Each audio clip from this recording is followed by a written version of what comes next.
Canada. The M's just won the series. Your team didn't hit a home run. Welcome back to the Mariners post-game wrap-up. Easter Sunday.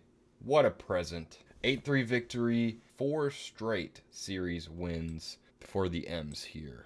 Another good offensive day. 6 runs in the first 2 innings.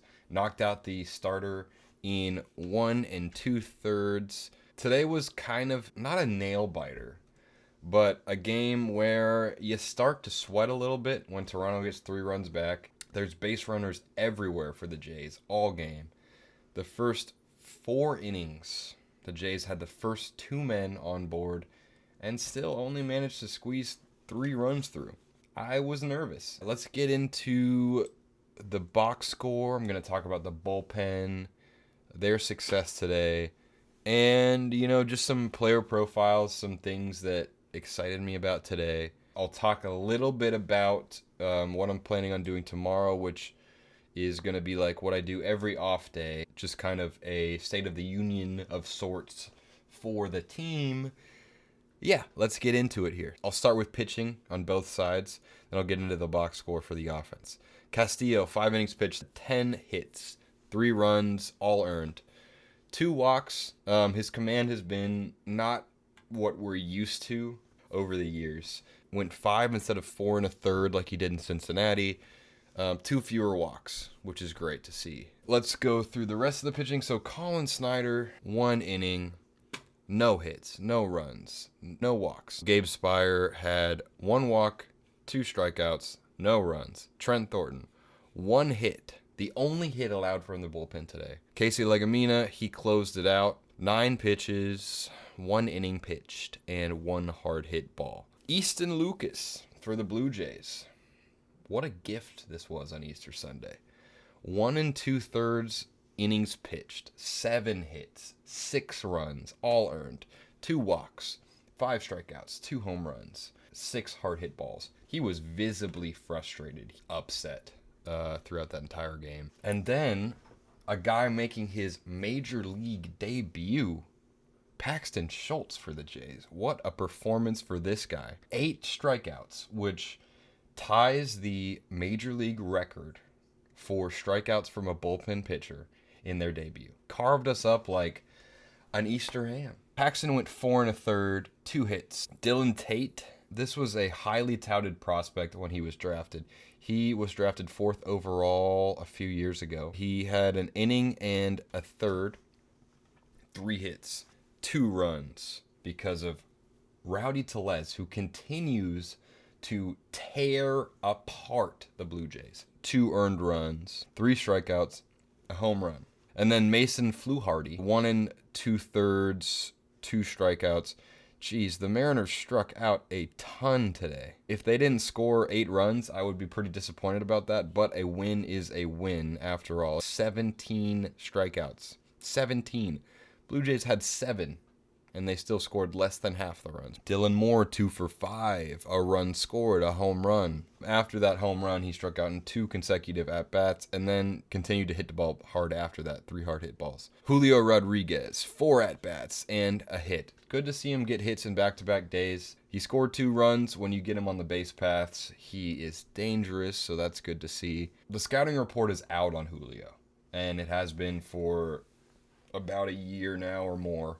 You throw him up and in with a fastball, and then you throw down and away with a slider, and he's going to chase the slider. He's been a lot more disciplined this year from what I've noticed, and that's probably why he's off to a better start. Just 1 strikeout today, though, so it's good to see him put the ball in play.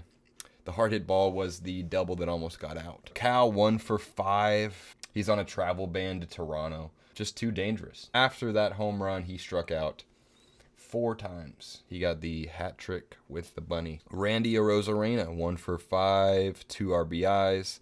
That single was clutch. He's got a flair for the dramatic. Got to give it to him. Struck out 3 times. Mitch Garver, it is great to see him hitting.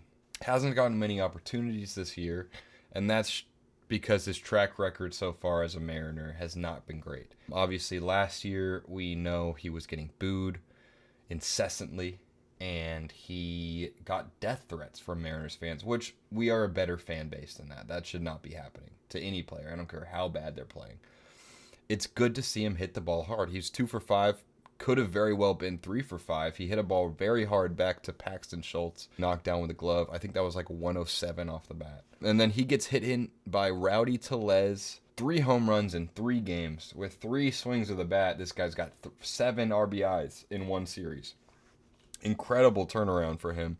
Donovan Solano started the game at first, went 1 for 3. Once again, another guy that it's good to see some green out in the outfield with a line drive. We need some right-handed bats that can hit against lefties because this offense is so stagnant when they face lefties. Rowdy Tellez came in for him. Rowdy, what a series. Luke Rayleigh, 1 for 3, continues to improve. Interesting to me that he's getting rid of the glasses. He said that this year was the first time he could see spin.